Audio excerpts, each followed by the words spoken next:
This is Corner Talk. What's going on, guys? It is episode 12. We have a crazy card this week. I'm excited for it, other than, the start time. But we have Australia coming up. JDM versus Carlos Prates is the main event. Man, this fight is hard to break down, man. I'm excited to talk about it. There's a couple of fights on this card that I'm really looking forward to. There's a few fights that I'm like, whatever. We'll see how they go. But how's your week going, man? It's been going pretty good. Been renovating my basement, definitely, like you said, looking forward to this card. Got a banger main event. Just we got some up and coming fighters that, hopefully we can learn a little bit more about, and I'm excited to get into it with you. Absolutely. Before we start on this card, I just want to mention the main event from last week. We're not going to touch on many of the other fights, but the main event, Ajamain Sterling versus Youssef Zalal. Bro, we couldn't have been more right. Like, we're kind of good at this, though. We predict a lot of these main events right. Like, man, it was just veteran experience, heavy wrestling pressure. Aljo was just absolutely swarming Zalal the whole fight, and I was extremely impressed. I will say the end of the third round, I was a bit nervous because Aljo's body language wasn't great. It also looked like he didn't really want to throw that left hand, and I'm pretty sure that's the same arm that he injured in the fight with Brian Ortega. So I was a bit concerned. I thought maybe he was injured. Maybe he, tweaked it again in this fight. But then he goes out and has a 10-8 round in the fourth and looks absolutely dominant, takes the back within the first 30 seconds of the round, and just spent the rest of the round, backpacking what he does best. And it just looked like Zalal wasn't ready for 5 rounds. He looked okay in the 5th round. He started to land a little bit more on the feet and he was pressuring. But then as soon as Aljo, got his arms around him, pushed him up against the fence, he was able to take him down again. And that was wraps. How did you feel about Aljo's performance? I thought it was a masterclass. It's what Aljo does. It was perfectly his game plan. The only times I feel like you really find Aljo losing fights is when he's not doing his game plan. He's falling into like Sean O'Malley's or even Movsar's. But it's, he looked awesome.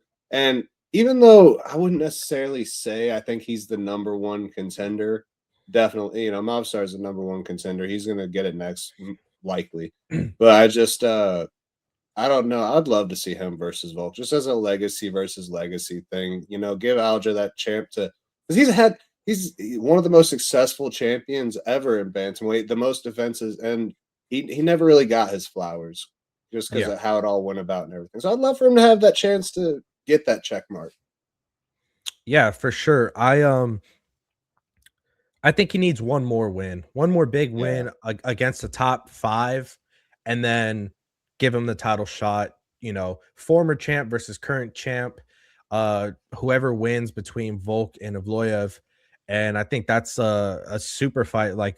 I've heard John Anik say that, and I completely agree. I think that's an exciting fight if it's Volk, and it's an exciting fight if it's Evloev. If Evloev goes and gets it done, they have history together, and it'll be cool to see them run it back. But enough of last week's card. Let's get into the first fight this weekend. We have Don Mar Fan, man, that's hard to say, versus Kody Steele. I'm going to be honest. I'm pretty high on Kody Steele. I expected his last loss just because, he's very pressure forward, use the wrestling, likes to brawl. And I just thought that matchup, it wasn't beneficial for that style specifically. So I did fade Kody Steele in his last fight.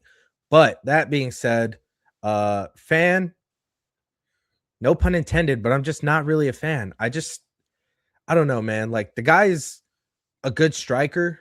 I just feel like Kody Steele is a bad stylistic matchup. Like, Kody Steele, I think, is going to go out there. He's going to pressure. He's going to use his wrestling. Obviously, he's going to throw big shots, and I just think that this is Kody Steele's fight to win. But how do you see this going? I think you're absolutely right. And I'm not knocking Fenton by any means. I love a story of a guy that can win the road to UFC, come to the UFC, win his debut. You know, I think that he's getting some really good looks out there in syndicate MMA. I think that, there's some good heads in the room. I think that he mixes it up very well. And I think his pressure is just going to be enough to get a win. Yeah, absolutely. All right, moving on. We have Jonathan Micallef versus Themba Gorimbo. I'm gonna be honest. This fight for me it's a cautious one. Obviously Themba did not look great in his last fight, and Jonathan Micallef, he's kind of found his stride. Australian guy fighting in Australia. I'm going to pick Jonathan Micallef. I do think that, he's going to be able to implement his weapons a little better. I like the guy's grappling a lot. His striking in his last performance actually looked really good as well. So I'm going to pick Micallef here. How do you think this goes? I think Micallef, I think he could get a submission. I don't know. I feel like I see that as a pretty good path of least resistance. I wouldn't want to be out there striking with Themba. He's a very dangerous striker, and yeah, I feel like he knows that he needs to perform in this fight. So that's a dangerous Themba. So I wouldn't be surprised if he does initiate that grappling and try and hunt submissions that he's very capable of getting. So Yeah, I agree. Moving on, we have Ben Johnston versus Wes Schultz. I'm going to be honest and respectful as I can be. I don't know if Wes Schultz is UFC level. I feel like the guy, he got his shot at the UFC really early in his MMA career. He's faced some adversity so far. I just don't feel like he's comfortable on the feet with high level guys yet. And, Ben Johnston, he only has 6 professional fights. It's not like he has a world of experience, but I don't know, man. This is one of those fights where it's like, do you look at how Wes Schultz has looked in the UFC so far, or do you look at Ben Johnston being 35, only having 6 professional fights, and do you fade that? Like, this one to me is a toss up. As far as UFC experience goes, obviously Wes Schultz has the edge. But I'm going to pick the Australian. We're in Australia. We're down under. Might as well. Give me Ben Johnston. How do you see this one going? I mean, I think that this is a fight Wes Schultz can win. I think it's very possible. His losses have been, getting knocked out by Pinas and by Abdul Malik. That's going to happen. That happens to people. Pause. That being said, fucking Ben really wants to start making it a fight. Wes will not like that. And so it's like, for the culture, for the growth of the sport and everything, I hope Ben Johnston goes out there, and even if it's 35, we don't get a lot of performances out of it. Hope he goes out there, makes a name for himself, and he's able to give us a couple, because I agree. I just don't think Wes Schultz is ready for that UFC caliber talent. Absolutely. Moving on, we have Colby Thicknesse versus Vince Morales. Vince Morales, man, he's a veteran. He's been around for a while. He's got 26 professional fights. He's got crafty jiu-jitsu. We saw that what fight was it? The prospect. Help me. His dad fought in the UFC. He came in through Contender Series. Elijah Smith. There you go. Elijah Smith. Thank you. Elijah Smith, right? Dude, he had some tight bites on submissions against Elijah Smith. Colby Thicknesse, I love the guy. He's got good grappling. He's got good striking. Obviously, he's coming from a great camp. But it seems like injuries have kind of been plaguing him lately. I know Vince has also had some injuries in the past that have kind of, hindered his UFC career so far, but he took some time off. Man, I'm torn in this fight. 26-year-old versus a 35-year-old vet. I got to go with Colby. Again, Australian, fighting in Australia, but I just think that Colby, he's probably going to be more active on the feet. I know he's going to push a pace, and I don't know how Vince Morales at this point is going to react to that. Maybe the veteran experience, proves that there's levels, but give me Colby Thicknesse. How do you think this fight goes? I mean, the fight's at close odds, and I think that's for a reason. I think Colby was able to show some good fight IQ by trying to wrestle in his last fight against Mousasi. There was a power difference, so he used grappling to neutralize that. But I don't think he's going to really have that. As you mentioned, Vince has good submission attempts. I think he's very live for an upset. Mhm. But yeah, I do lean Colby. All right. Moving on, we have Jacob Malkoun versus Gerald Meerschaert, GM3. I feel bad for GM3, man. I just feel like time after time, this guy's getting fed to the wolves. Obviously, he's durable. He can come into the fight in third round after getting beat in both the first and second and pull something off. I just don't think that this is going to be a fight where he's able to do that. I think Jacob Malkoun, he's got good anti-wrestling. He's got power in the hands. I remember when he knocked out Andre Petroski with it was like a hip. Yeah, the little hip thrust. It's like, this dude is a tank. I got to take Jacob Malkoun. How do you see this one going? Nah, for sure. I mean, Malkoun, he's got excellent boxing. His wrestling's incredible. I see this probably being a round one Jacob Malkoun KO. Mm-hmm. I don't see, because that is a big part of Meerschaert's game plan. Is he wants to gas you and get you he'll play possum if that's what it takes to get you to the ground. But even if it got to the ground, Malkoun's ground savvy enough to, I feel like, fend off any submission attempts, and I see him getting the finish. And all due respect to Meerschaert, love the guy, he's a veteran. Yeah, for sure. I think it'll be a banger fight. This fight is probably not going the distance, so I'm looking forward to it. Although 5'9" versus guys 6'1", like, that's crazy. I didn't know it was that much of a height difference. So I'm excited to see how it goes and see what game plan Meerschaert might try to implement. But moving on, we have Junior Tafa versus Kevin Christian. Let me know your thoughts on this fight. I feel like, and I say this respectfully as well, Junior Tafa is probably not UFC level. But granted, I mean, dropping the light heavyweight, there's not a lot of grapplers. I do think Kevin Christian, he's got probably the path of least resistance going for a submission. He just needs to survive probably round one. Round one will probably definitely be Junior Tafa's. If he survives that, it's almost, I feel guaranteed Kevin will lock up a sub. Okay. Yeah. I think, honestly, that's Kevin Christian's only path to victory here, man. I hate to say it, but yeah, on the feet, I think Junior Tafa is going to be too much for this dude. I think Junior Tafa, he's got a power advantage. He's a good kickboxer.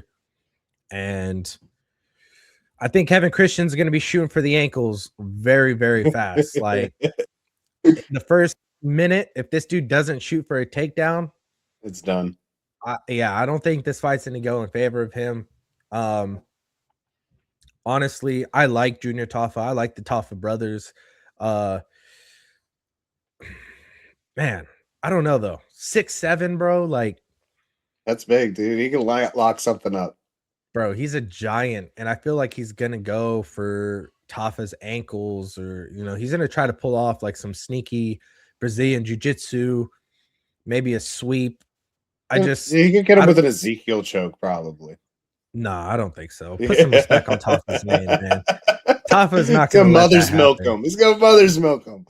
Nah, but I do think it's gonna be harder for Kevin Christian to take Tafa down. I know Tafa's last fight, like for a little while, he had good takedown defense. He was doing the right thing. He was getting the underhooks. He was stopping, the takedowns. But with Kevin Christian, like, you've grappled, you've done jiu-jitsu. When you have a taller guy trying to shoot on a shorter guy, it's hard, bro. You got to get down. You got to kind of get to their level to try to get to the hips, to try to get to the leg. I just think that he might have some trouble there. And, unless he's just really strong and he's able to, pick up Tafa or something and take him down that way, I think he's going to have some problems. So I'm going to take a shot on the dog.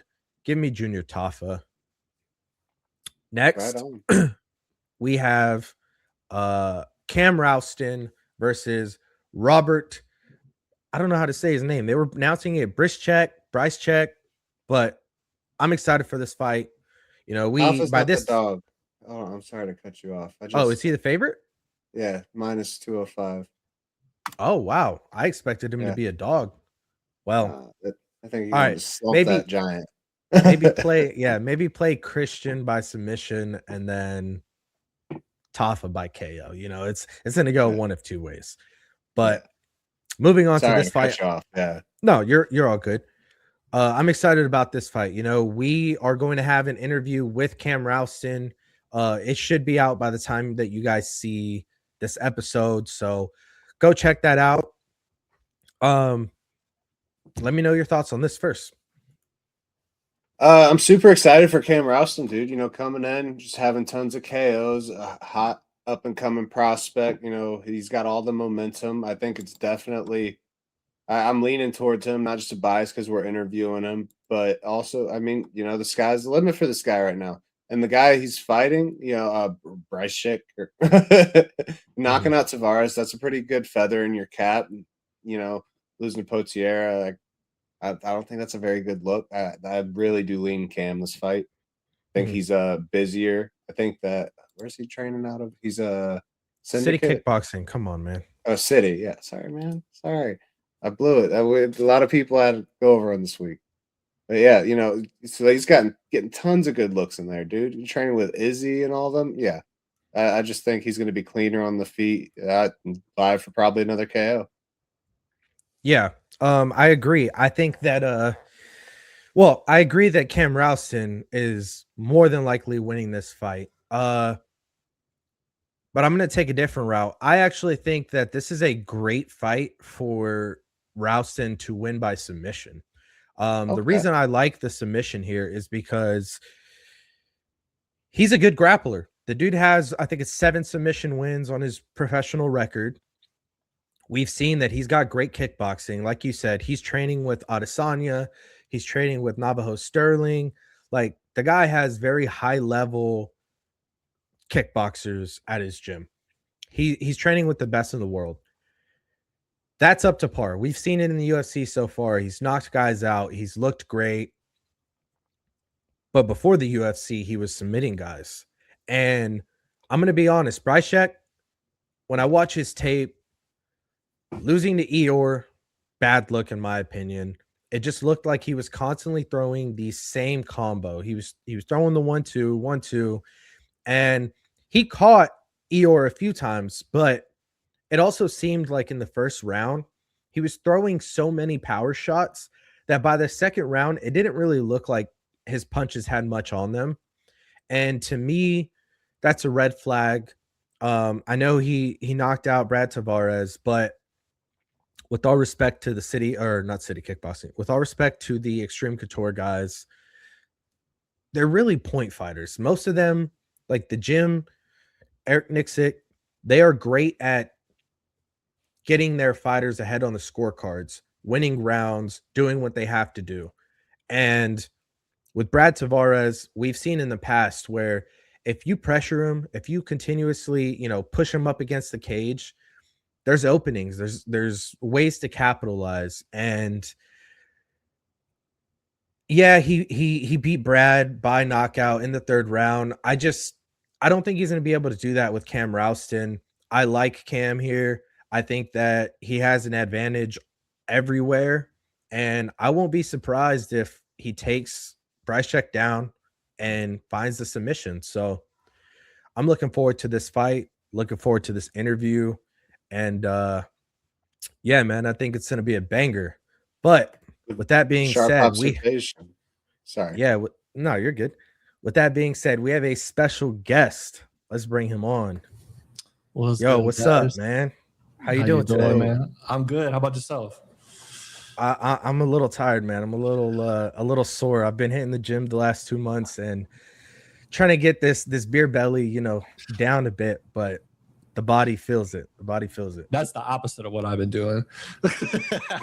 I've been eating like shit for 2 months. I feel like the warm, at least I'm from Chicago. The warm weather reminds you, all right, you gotta probably cut that back a little bit, get in the gym, can't be out here tumbling around, Yeah, man, I've been seeing your Instagram stories. You're eating some fancy feasts over there. Yeah, I live downtown. It's called like River North, which is kind of like the steakhouse area and a lot of bars, sports bars. So I just have it's so hard to cook inside when I can throw a rock and hit like a sports bar, Italian restaurant, steakhouse. So especially happy hours, you can eat for like $20, get like 3 apps. So it's just so hard not to just go out, especially if it's really nice out. It's just so hard not to go outside every other day for food. Hey, I feel that, man. Well, we're excited to have you here. This is my co-host, UFC Zach. I don't know if you guys are familiar. Yeah, I don't know if you guys are familiar with each other, but Verb and I have been in multiple MMA chats for a while now, and he's another sharp mind. You have a podcast of your own as well, correct? Yeah, me and Jack Gold started at the end of last year called MMA Control, where you kind of just go over, fight cards, nothing too crazy, but kind of wanted to create my own little outlet and not just kind of the solo stuff on the page. So I decided to take that little step. Well, definitely glad to have you on here. Love to talk this main card over with you. Absolutely. Going to be a fun card for an early morning. Right. My God. I mean, if you don't have some strikers on this for this time, I mean, I don't even know if I'd make it through, but I won't complain about the main card.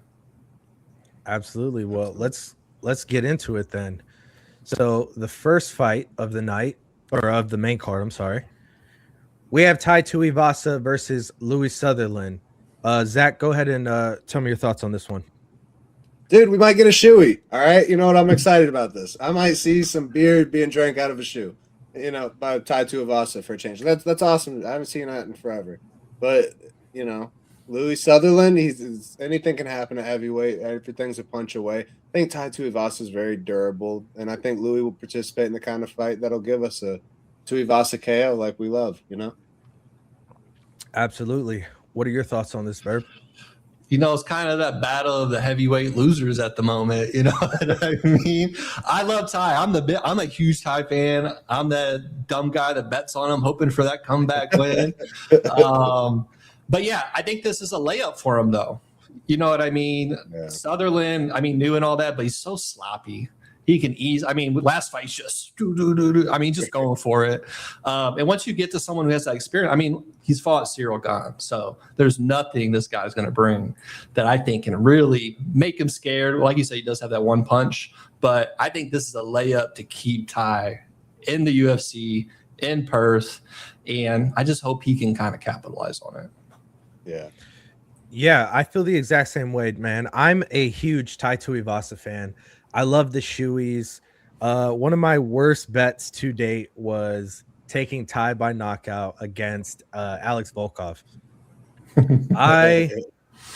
I was so disappointed when Volkov Ezekiel'd him. I'm like, this is like jiu-jitsu day one stuff. Like, how do you get Ezekiel'd? Granted, Volkov is like 6'7" or whatever monstrous height he is, but it's like, come on, Ty, like, knock this dude out, man. Derek Lewis went out there and did it, and Derek Lewis has no jiu-jitsu. The guy has no takedown defense. But he doesn't believe in it, though. Yeah, he just stands up. But in this fight, I agree. I think that Louie Sutherland, he's going to want to brawl, which is Ty's bread and butter. I think that, Ty really needs this win. Like, the UFC has given him so many opportunities. I don't see him getting another one after this, unfortunately. I think if he loses this fight, it's like, who do you give Ty at this point? Like, you're going to have to give him somebody who's just coming into the UFC, and that's a terrible look for the promotion, for Ty. I think this is it. I'm rooting for him. I think Ty gets it done, probably first round, maybe second round, because Louie does seem like he's a bit, he can do what he has to. I've seen him, wrestle a little bit. I just think that, I don't know, man. Ty has to go out there. He's got to just bite down on the mouthpiece and land some big shots. So I hope that's what we get. I hope he gets to celebrate and get a shoey. In Australia, it's like the perfect situation for him to finally get back in the win column, and I'm excited for it. I think it should be a banger. But let's move on to the next fight.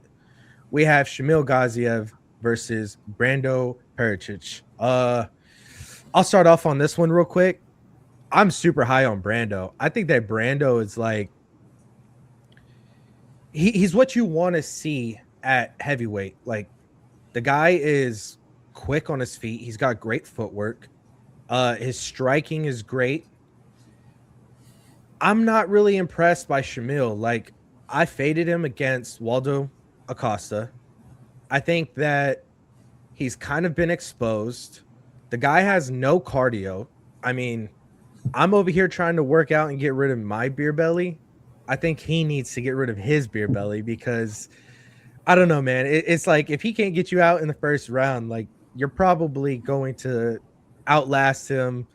I think that Brando's going to go to the body a lot here. I think that that's one of Shamil's weaknesses. And I see Brando putting him out probably second round. What are your thoughts on this, Verb? You kind of took the words out of my mouth for the most part. I think when he goes against anyone athletic, it's a problem.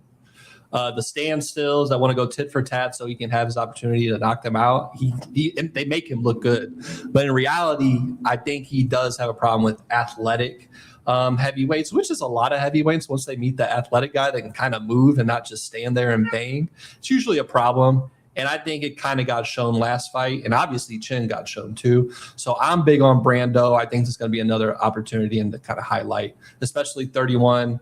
And heavyweight desperately needs some new blood to kind of make it exciting. So I think this is a good opportunity for him. I agree. Absolutely. What about you, Zach?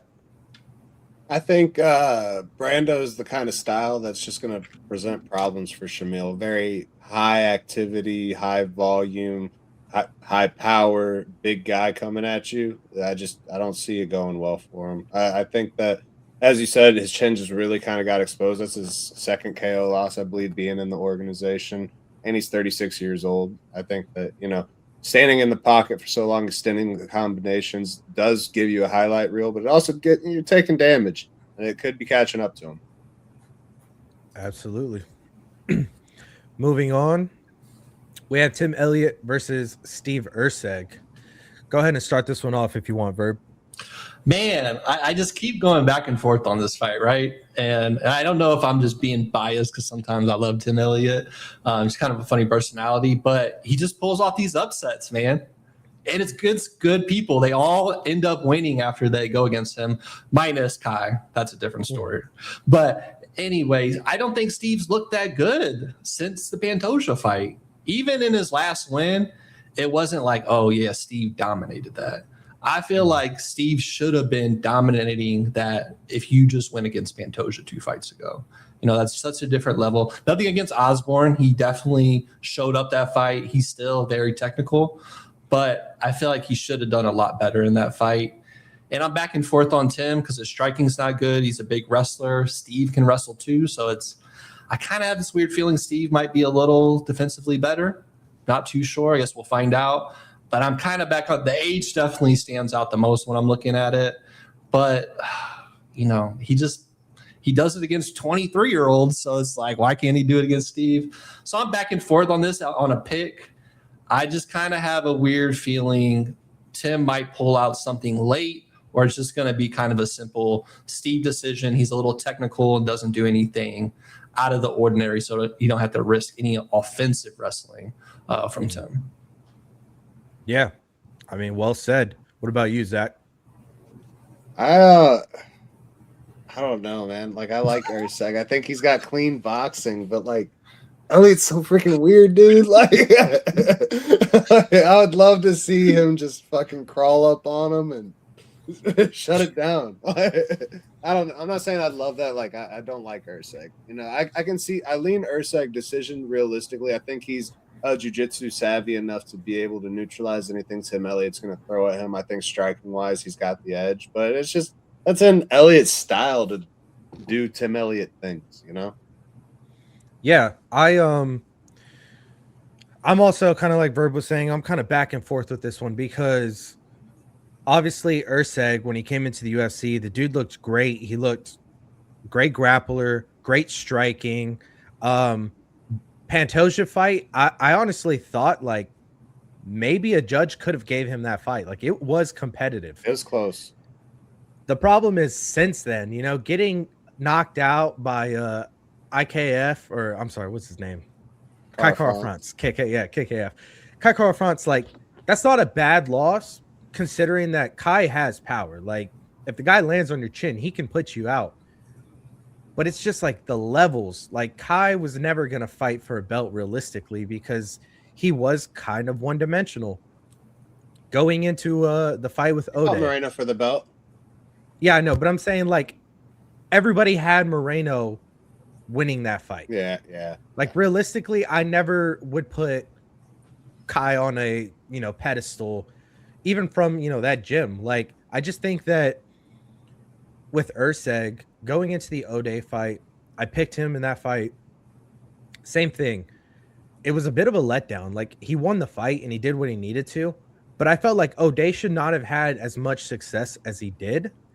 And against Tim Elliott, the thing that worries me is like Tim Elliott is a very unorthodox striker. Like, the guy throws from odd angles. He's awkward.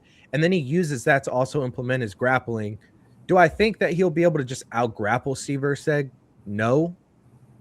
I'm just worried that Erceg is going to kind of panic.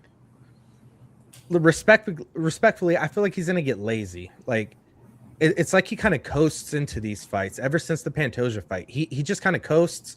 He tries to find his range. And the next thing you know, it's like the third round and you're like, who's winning this fight? Like, it's competitive. Both guys are having success. Like, what's going on here? I think that Steve Erceg, if he shows up, can win this fight on the feet. He can prevent Tim Elliott from taking him down. Maybe show off a little more of his jiu-jitsu. It might bite me, but I'm going to pick Steve Erceg. I got to root for the guy. Obviously, Australian, fighting in Australia. I've said this like 4 times this card already, but I love Tim Elliott. So, you know, it's hard, but I'm going to pick Steve. He's Erceg. minus 278, you know, it's a pretty sizable favorite. But I feel like Tim Elliott he's always like the plus 300. You know, there's nobody. This is the recipe for him, for sure. And I think what's scary for Steve is I think Steve still has in his mind of championship aspirations. Tim doesn't care. So Tim, as much as he wants to win, he wants to make it entertaining. So he doesn't really care. I don't want to say he doesn't care about losing, but he's going to take risks to win in a fashionable way. And for someone like Steve, I feel like obviously he can't play to advantage, but I feel like it's a little scary too. You know what I mean? Because he's going to at some point make it a little dirty for Steve. He's not going to be able to just kind of jab him away to a decision. At some point, Tim's going to take a risk. I absolutely agree, and that's why I probably won't bet on this fight. I'll probably watch it as a fan, just like, you know, on the edge of my seat, but I can't confidently put my money on either guy, if I'm being honest. Let's move on. The UFC is doing this man dirty, man. Beneil Dariush versus Quillan Salkild. I'm not going to lie. I was one of the people that was not on the Salkild train early on. Like, the Contender Series fight to me, like, it was competitive. I thought, you know, he looked good, but I wasn't blown away. The thing that woke me up was the Nasrat Hakparas fight. That was the fight that I honestly had Nasrat winning. I think I bet on Nasrat. And bro, the head kick was absolutely brutal. Like I was worried for this man. I'm like, yo, is he alive? Shut him I was down. like, is he alive? Like this dude was stiff for minutes. And I was like, yo, this kid he's better than I thought. Then he goes out, gets another win. Clearly has power in the hands, great striking, great jiu-jitsu. And then they're giving him Beneil Dariush, who is coming off, what was it, 30 seconds that he got knocked out by oh boy. Like, yeah. You could have flipped a coin, and by the time it fucking dropped, he was on the ground. It's just like, this is a terrible fight for Beneil Dariush. I don't know who Beneil's manager is, but respectfully, why did you agree to this fight? If Beneil's calling his own shots, Beneil, like, brother, just take a easier fight. If you're looking at retirement already, just get one last, kind of coasted win, or even if it's a loss, someone that's not going to brutally KO you. And I just don't see Beneil Dariush winning this fight anywhere unless Quillan just falls off a cliff in the second round and is absolutely gassed or something, which I don't see happening. I just can't see Beneil winning this fight. What do you think of this, Zach? I think you're a filthy fucking casual. Beneil Dariush spinning back this round one, and if it happens any other way, then you don't know what you're talking about. No, I'm just kidding. No, I think, dude, that's rough, man. I think it's a rough send off for Beneil. I think, coming off that win for Renato Moicano, it seemed like, there might be some hope. Maybe it was just, getting caught by the best, and he had a good, because Moicano, he's still doing Moicano things, but it's just, that aged better.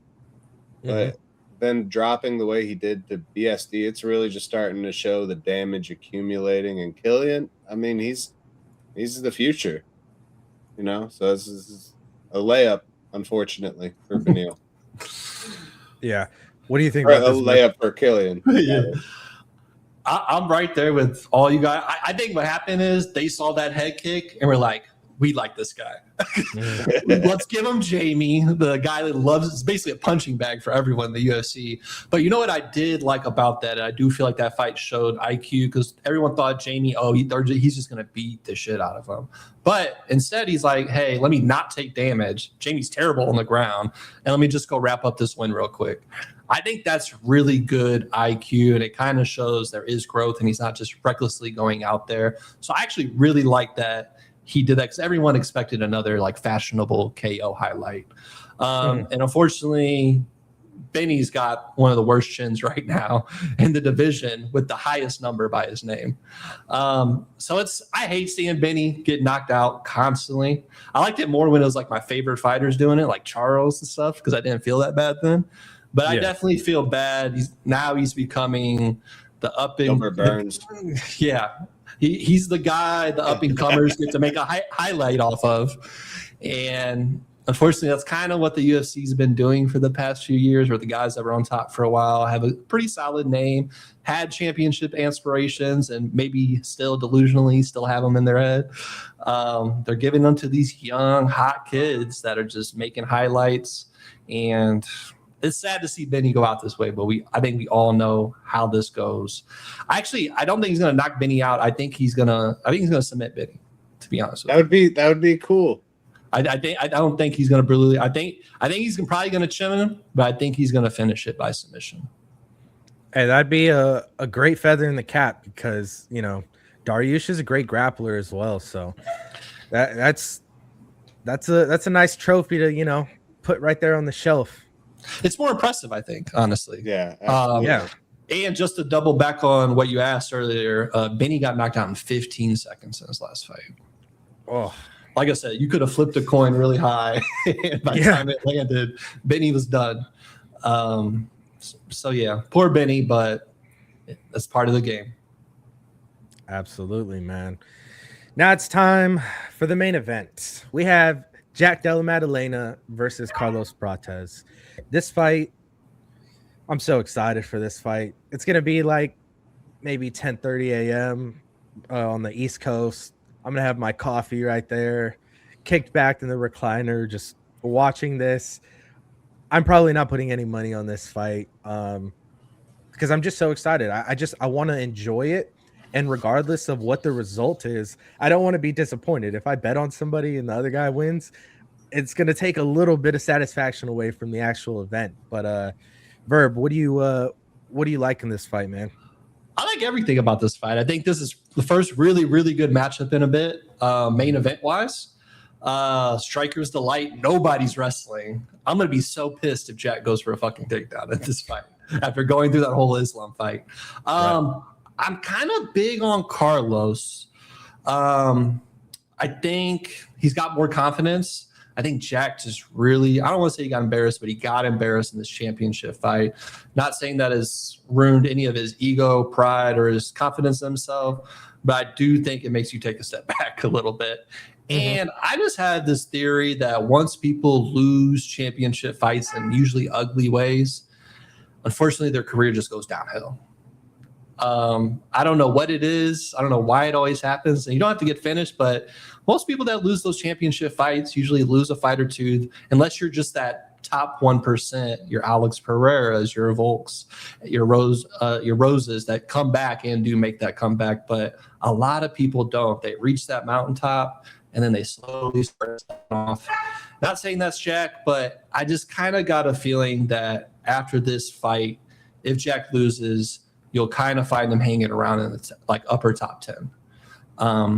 I think Carlos has more power. I think Jack might be a little quicker, but I do think Carlos has way more power. He's way more aggressive, and he wants that finish. Carlos isn't going for a decision when he's not going to be happy with it. And he's got the momentum, man. Even though I know the Fight Nerds had their losses, but they all got their wins back, and they're back with that momentum. And I really believe in that. When your whole camp is winning like that, you guys all are winning.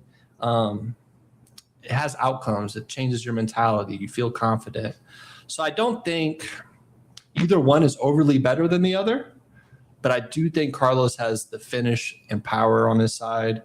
And for 5 rounds, with no wrestling, at some point, I do think that kind of hits at some point. Jack just, and it's hard to evaluate that because Jack's 5-round fight, he just looked terrible. And he gave up. I think that's what sticks with me. I think of Jack in that last round, not even going after Islam and trying to do anything. So, yeah, sorry for the long rant, but I just think I think this is Carlos' fight, and I think he's one of the fighting nerds who's really going to stay in that top 5 area. I don't think he can beat Islam, but I do think he stays in that top 5 area till Islam retires, and then there's a striker in. I think he honestly probably has one of the better chances of anyone in the fighting nerds of becoming a champ. Yeah, I mean, very well said, man. I don't care if you talk for 5 minutes when it's the main event, I'm excited. I want to hear every thought that you have in your head. So yeah, I mean, very well said. Zach, how do you feel about it? Definitely well said. And I don't know, man. I've been definitely looking forward to this fight. Everyone, this is so close. It doesn't feel close to me. I feel like Carlos understands the knockout better than JDM. He understands what shuts someone down. His Muay Thai background, just his extensive knockout list, resume, I think he understands it more. I think that he has a 5-inch reach advantage. I think that's going to be a huge problem. And I mean, he looks massive compared to the guy. I don't know. I love JDM, dude. I think he has the cleaner hands in the sense that, I like his guard. His hands are always up. He has clean boxing. He has nice combinations. I don't know. I think that our biggest question whenever the last time Carlos went 5 rounds was his cigarette smoking and Ian Gary and all that. And round 5 was where he fucking had Ian's eyes rolling in the back of his head. So I don't see this being an issue. I could see them being fighting nerds and being calculated with this, and I could see him putting Jack away. Yeah. And honestly, just to double down, you talk about the knockout stuff. I think the difference is Carlos wants to do it too. You know Yeah. what I mean? Jack is a little too satisfied sometimes between rounds. And even they'll double back on another thing you said about the round 5 with Ian. I remember round 5, you thought, Carlos, he might do it. He might actually finish this. Yeah. Jack didn't do that or even attempt to try that. And, you know, give out Islam his, you know, credit, obviously takes him down, makes it hard. But there's a big difference in that fight of that dog where Jack kind of gave up, satisfied, laying on his back to end the fight, don't take too much damage. Carlos is like, nah, fuck that. I'm going to make you earn this win. And I like that. And then he came back and started knocking people out again. So For sure. everything says, like you said, the reach, which is really dangerous against a really powerful guy like that. Everything screams Carlos to me, like everything. Right. You know what I mean? So yeah, that's tough, man.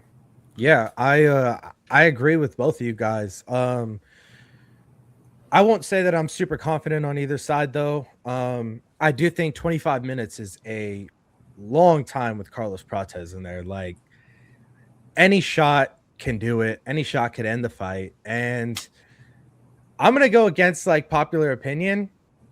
I think JDM needs to wrestle in this fight. I think he needs to grapple. Like I know fans are going to hate it. People want to see violence. They want to see a stand-up fight here.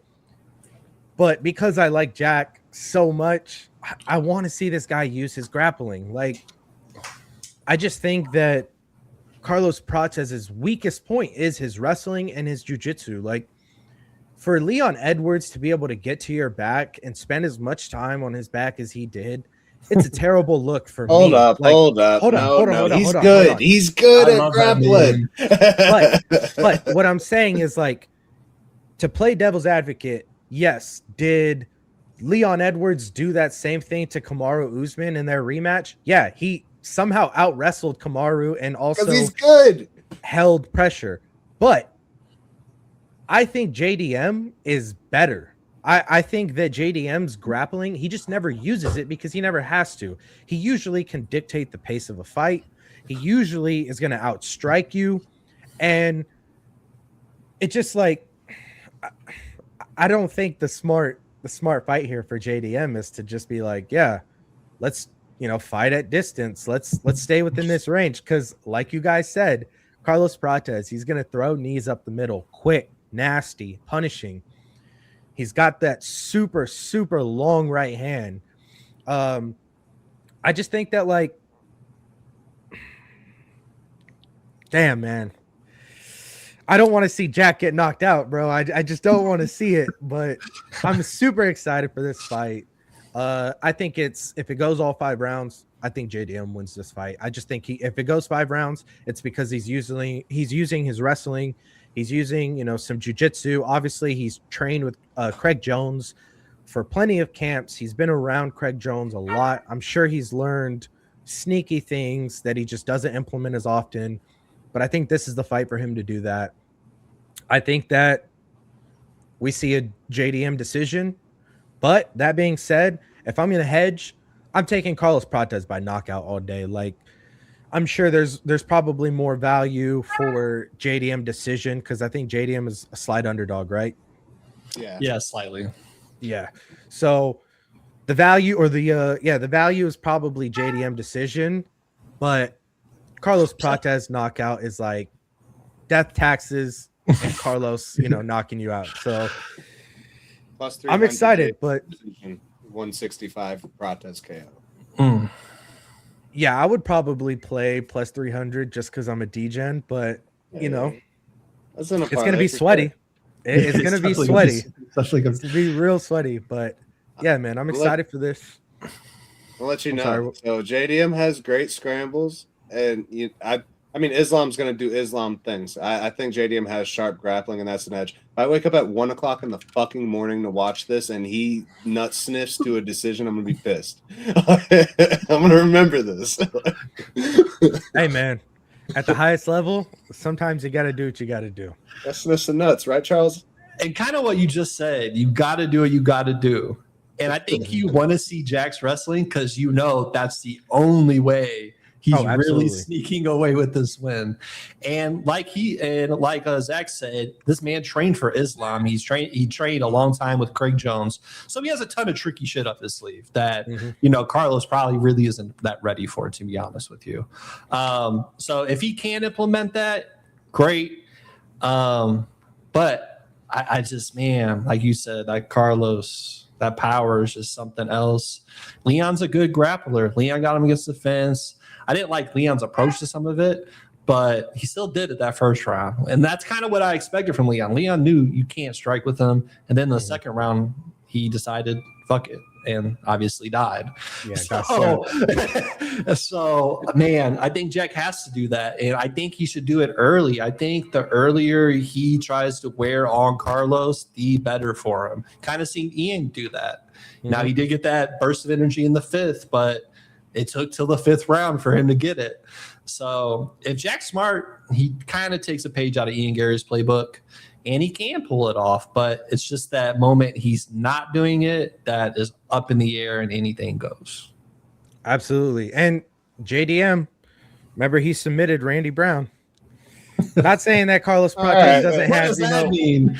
No, He because dropped him and then just grabbed his neck. The reason I bring it up is because when you see guys like Kevin Holland, right, against Randy Brown, like how he didn't get the submission against Randy Brown when that thing was locked, I don't know. But the reason I'm saying it is I think that JDM, if he takes down Prates, he takes the back. I just think that he's going to be able, he's probably not going to go right for a submission. He's going to ground and pound. He's going to try to do as much damage as he can early while he's still fresh. And then, like you were saying, wear on the gas tank, take a little bit of that steam off of Carlos. And then who knows, maybe if he does wrestle heavy for the first, second round, rounds 3, 4, and 5, when Prates is a little more tired, now you can use your striking. Now you can hang with him. Now you don't have to be as worried that he's going to flatline KO you, you know? But we can do ifs, ands, or buts all day about this fight. It's Saturday. I'm excited, man. I'm looking forward to it. Let's move on to JDM sub. Yeah, I was looking at all that. I was like, hey, I mean, and the thing I'm is, gonna put 5 or 10 on it. You know, I swear these heights aren't right because I just saw them face off on that little UFC, and Carlos is looking down on Jack. Yeah, Jack has to be 5'10" at best, and Carlos is 6'2". And think to the DDP and Hamzat fight, they were not getting the needle right at all for that. Like no one knew how big either one was until they were actually in the octagon. And I can tell you, I'm about 6'4" all day, especially in some Nikes. I got to pick with Carlos, and he's right at eye level with me, damn near. So he's at least 6'2", 6'3", and I think, kind of point out Randy Brown, it's harder to submit taller people, especially in their neck. Probably got a little longer neck, more body to move around and shimmy around. So I do think that makes it a little bit challenging for him. But at the same time, also more leg to take down. So it has its advantages, it has its disadvantages, but those heights are off. And I'd rather bet on someone punching down than someone punching up. So I agree with that, man. I definitely agree with that. I'm excited for it. I think it'll be a banger. I don't think we'll be disappointed regardless of what happens. I think if it is a JDM decision, I don't think it's going to be a boring, I'm going to take Prates down and lay on him for 5 rounds. I think there's going to be some high-level exchanges. I mean, maybe Prates shows that, you know, he's been working on his anti-wrestling, and maybe he shows off in a few scrambles. Like, he's a black belt. I mean, well, I mean, you know, in Brazil, they're like everybody come out black belt straight to the max, you know, just born with it.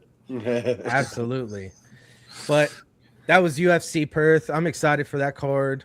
Let's get into some MMA news. This is one thing that I kind of want to talk about. I've seen a few people bring it up here and there, but UFC welterweights Tim Means. We got to talk about it, man. We got to talk about it. What a loser. This man was arrested Wednesday in New Mexico. Apparently the charges are abandonment and abuse of a child. I think that it's a terrible look for fighters, period, man. Regardless of if you're a boxer or MMA fighter, like there's the whole CTE thing going on with NFL players all the time. And like this just kind of goes to like that same realm of people see this and they're like, oh, he's got hit in the head so many times. It's because of that. Some of these guys are just shitty people, if we're being honest. Like, I don't know, man. What are y'all's thoughts on this? I'm right there with you. Like, and especially he's kind of part of that older generation where we need to remember it wasn't a normal thing to become a professional fighter. It wasn't like everyone's dream to be an MMA fighter. A lot of people that did MMA fightings were kind of, like you said, pieces of shit that like to fight, but they did it good. You know what I mean? A lot of, well, you want to admit it, sometimes not all these fighters are meant to be heroes for people. You know what I mean? Some of these guys are kind of dirtballs, but they're really good at fighting and they're entertaining. And unfortunately, this guy is, I mean, really fucked up charges, you know, kind of like you said, it does have a bad look, but at the same time, I don't know, man. Fighters are going to be fighters. I mean, domestic violence is huge in the fight world. So it's just something we're kind of used to, where you have a couple dirty people that unfortunately kind of plague it up a little bit, but shouldn't judge them. And it shouldn't really have no effect on how we see fighters in general. No different than any other sport and athlete. You're going to have some bad apples. Yeah, absolutely. Go ahead. Sorry. Sorry. No, I think it's important to remember, by no means am I sticking up for Tim Means, but I think it's important to remember, you know, where we're coming from with Mayhem, for example. You know, that Mayhem Miller, that was a prime example of, these are people like this at its core. This is a primal sport centered around violence, and that's going to attract a certain kind of person. Like, I mean, you training, you're something's off a little. You got to go to that kind of place and deal with those pressures. It's going to attract certain kinds of people. That being said, don't beat your kids. Yeah, Mayhem's situation was a little different because he was abusing alcohol and I'm sure other substances. So, but yeah, apparently there's a report here. It says that he headbutted his 17-year-old daughter, grabbed her by the throat, and apparently threw a potato at her face. I don't know. That's odd. That's a weird fact. Random context. Yeah, that's a random fact to throw in there. But yeah, man. Let me get this guy off the screen because I'm tired of looking at him. But yeah, what a piece of shit. Yeah, what a piece of shit. Hopefully, I don't know, he gets some counseling or something. But moving on to something a little more lighthearted. EA Sports, they just released the new covers for UFC 6. I don't know. Some people care about it. Some people don't, but I'm a gamer. I like playing the UFC games. Granted, the last few have been kind of dog shit, but what do y'all think about these covers? In my opinion, real quick, I think that the Poetan one is probably the weakest one because it's just like, this is the Adesanya fight or one of the Adesanya fights. I don't know. It's weird. He's like throwing a left hook. It's like he's not. I don't know. We have Adesanya's shoulder in the corner, like. I was gonna say that's Izzy on the cover. That's not Alex. To me, it's just like an odd angle, man. There's so many good photos out there of Poetan like showing off his aura and whatnot. It's just a weird angle. Max's photo, iconic. I mean, UFC 300 when he knocked out Justin Gaethje. I think that's a good one. But what are y'all's thoughts on this? I love playing UFC games. Been playing them with you since high school. You know, I haven't been a fan really of what EA's been doing with it, but I hope they add like 12 to 6 elbows or some cool shit. You know, and make it just feel a little different. I hope that they don't get no cover athlete curse. You know, just for the sake of loving these fighters. Yeah, that was actually one of the knocks I saw a lot of people talking about. Is that how are you going to put Max Holloway up there after getting knocked out by Ilya and then getting absolutely manhandled by Charles Oliveira for 25 minutes? Like it is a little weird to make him the ultimate addition. But what do you think about it, Verb? I kind of agree on the Max thing. Not that he don't deserve it with all the greatness he's brought to us, but definitely weird timing, especially, you know, and I don't know how far ahead these are planned out by any means. I would assume at least minimum 6 months, but I could be super off on that. But Max deserves it. It is what it is. I agree. The Alex photo is a bit weird to me because he doesn't knock Izzy out right here or anything like that. Right. He gets caught off by the ref, and he just had like a cool knockout, and he's got plenty of them. I mean, bro, put the Yuri knockout where he's just standing above his body. You know what I mean? Or if anything, just put him standing at the cage looking at the cover. Like that would be dope. Like his little, when he's staring at the people, like that would have been a sick cover to me. He's just giving that dead stare. You got Glover in the background and stuff, and his coach. It's okay. I feel like they wanted to show off maybe the UFC shorts or something, but I agree. It's kind of a weird choice on it. It's cool. You got his tattoos and stuff, but kind of an odd choice knowing he's had at least 4 knockouts since this photo, and especially just to have one over, the Dagestani. I mean, you could have had elbow. I mean, you could have made that something, but maybe they would have had to give him some money and not try to have 2 people. But a lot of better choices, but it's cool. I don't play these games much. I honestly have only ever bought one, and I think it was like a year ago. But I do know about the curse. I think Elliot is probably supposed to be on one of these. And he's like, nah, I don't got time for that witchcrafts. So I don't blame him for not taking it. But I'm sure, like I said, I'm glad for Alex. I'm sure they get a big payday for this. And I don't know if you guys can confirm this, but I heard a thing where fighters get paid based off how much they get used in the game. Is that a real thing? I haven't heard of that. I haven't heard that. Look that up. Cool. I heard a thing where and maybe it's not like everybody, but if you get used predominantly in the game, I heard that you do get paid a little extra off that, which would kind of make sense in a royalty kind of way. That would be. I'm looking it up right now. That's I know that what's his name? Demetrius Johnson was upset that they've been using his likeness forever, and he didn't really get any additional monetary compensation for that. And I can't really imagine that, especially in the flyweight divisions, if you're picking fighters, he's got to be one of the top picks you're using for a character. For sure. Okay, so I don't see anything that is like confirming it.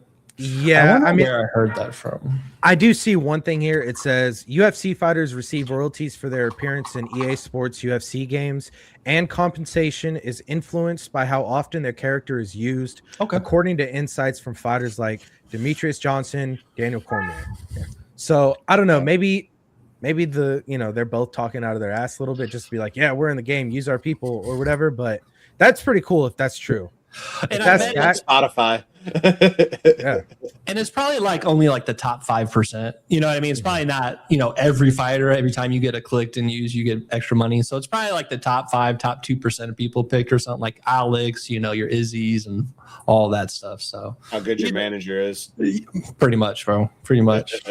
That would be odd too, because obviously if you're playing offline, it probably wouldn't count. It would have to be, online gaming. Online right? 100%. Yeah. I would assume.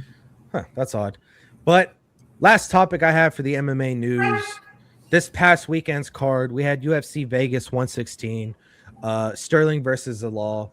I thought this was pretty interesting because there was 11 decisions on the card, which actually ties the most since UFC 263, Adesanya versus Vettori. I'll start off by saying it didn't feel like that for me. At least I was a fan of a lot of the fights Saturday. I thought that there was actually some really good performances that ended up going the distance. But all in all, I didn't finish the night feeling like it was a weak card by any means. Aljo, I kind of knew it was going to go that way. I knew that if he, out grappled Zalal, we were going to get 25 minutes of just dominant control time. And that's pretty much what we got. So I liked the card. Verb, how did you feel about it? It was decent. I think it started off slow, and that kind of people didn't like it, and it did. It wasn't. I think it was 4 or 5 decisions, and then of all people, Ryan Spann spices it up. It wasn't bad. Honestly, I think more than anything, it wasn't a good gambler's card, and that's really, I think, sometimes a lot of people who are UFC fans get caught up in the emotions of gambling. And they have all these big underdogs winning. I mean, if you're, a sniper gambler, you probably had an amazing night getting some of these underdogs. But I feel like the casual gamblers that are putting the minus 300s, minus 500s in these huge parlays for $5 to win 500, very disappointing for them because you had these major underdogs winning pretty much all night. I would say it had to be at least 5 underdogs, and they were all big ones, like plus 300s. So I don't think it was that bad of a night. I think it started off a little slow, started to pick up. But more than anything, I think it was more of it wasn't everyone's favorite gambling card, which more I think when people lose their bets, they say, oh, this card sucked. You know what I mean? I feel like that's a lot of people, at least in a couple of the group chats I was in, you just hear them complaining about losing bets. And people, I think, like to tie fun events to the public winning bets. You know what I mean? Absolutely. I don't think it was that bad. 11 decisions isn't fun any day, but it wasn't like some awful card by any means. We've had worse. Yeah, that's actually an interesting take because I've kind of felt the same way. And I actually put out a video not too long ago talking about that. Like when I went to 327, right, I put out a video. I've dialed my gambling content back a lot because the gambling community is very toxic. There's a lot of toxic people. People will love a fighter one day, he loses the next night, then they absolutely hate him. They're in his comments saying he's a bum, this and that.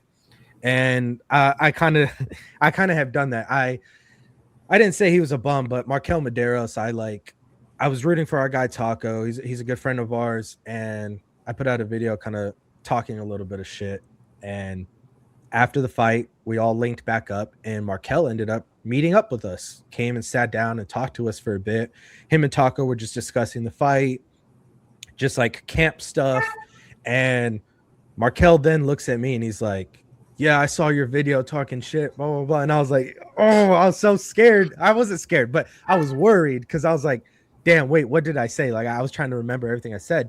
But long story short, it's just like, because a fighter doesn't cash your bet, like, don't go shit on these guys in the comments. Don't go do all this crazy shit. Like, be a better gambler. Like, just make better decisions gambling. I had an amazing night on Saturday. I ended up walking away with like 7 units up. Thanks mainly in part to Aljo. I put a fat bet on Aljo and he delivered. But yeah, man, I know we had, what was it, Aljo, Jocelyn Edwards, Ryan Spann. We gave that last week on the show. I said Aoni also. Yeah, you said Barcelos. And what was the early dog? There was another early dog that won. The female did Cody Durden. Alan Carr. Cody. Cody Durden. Yeah. That was the big one. Yeah, Alan Carr, she kind of busted me because I interviewed Julia Pilastri last week. So I was all Pilastri. I was like, nah, she's gonna go out there. Everybody was, bro. Yeah, everybody was.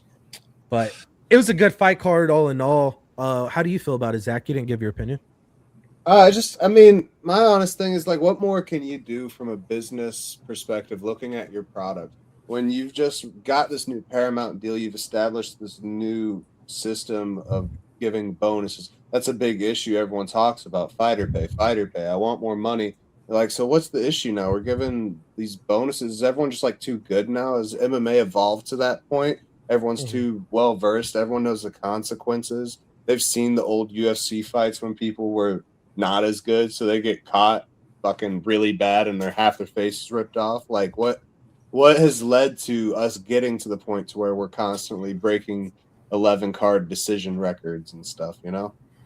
Yeah, I agree. I think some of that's matchups too. You know what I mean? And some of these fighters not wanting it that bad. You know, some of those underdogs really shouldn't have won. Not saying that they weren't capable of doing it, but I mean, some of those fights were just tit for tat jabs, and it wasn't nothing like it's very technical. Nothing to separate. Fighting. Yeah, it wasn't like these people were doing some crazy stuff and got caught. Someone was doing the basics of fighting better than the other that night, and that's really what. There wasn't no super standout performance. You know, Cody Durden's a good example. He was just a dog. He wanted it more. He kept going, pushing forward. He had times where he could have got caught or couldn't take advantage, but he just kept going and going and going. So, yeah, it's definitely not fun when you have that many decisions. But sometimes it's not easy to knock someone out either. So I don't fight, so let me not say that. So I have no room to talk about that. I will say the one fight super disappointed with was Francis Marshall.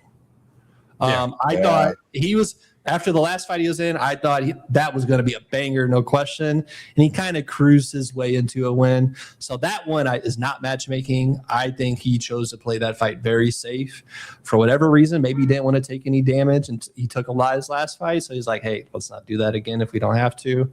But I would say more than that fight, I was pretty disappointed with, where Francis could have had, he could have had his way a dozen times in that fight and just kind of decided to take a step back. But, you know, for whatever reason, maybe injured, hidden injury, who knows? A million things it could be. But, yeah, what can you do, you know? Absolutely. Well, that's all I have for UFC news. Big Verb, if you want to, you know, plug all your socials and stuff, your show, your podcasts, you can go ahead and do that now. Absolutely. I mean, Instagram stuff, just Big Verb. I'm also on MMA Control. I mean, you can find it in my bio if you find my page with Jack Gold. We do a couple episodes per week going over kind of similar stuff. Our boy Zach and stuff are going over. Yeah, check us out. YouTube, Insta, mostly. Trying to get into TikTok, man, but it's hard. I'm old. It is hard. It's tough, man. I just don't genuinely check it, so it's a little harder for me to get on it. But yeah, show me some love. You know, we follow back. We show love also in return. Any collabs, let me know.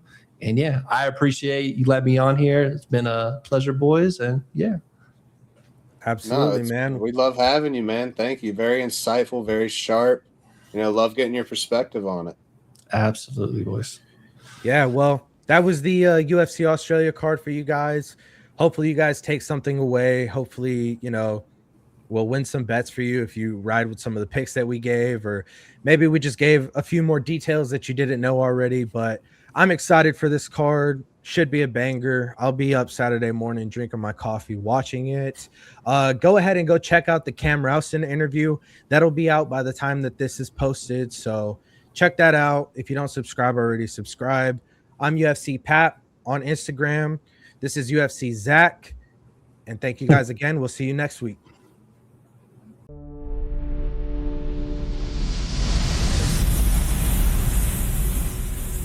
This is Corner Talk.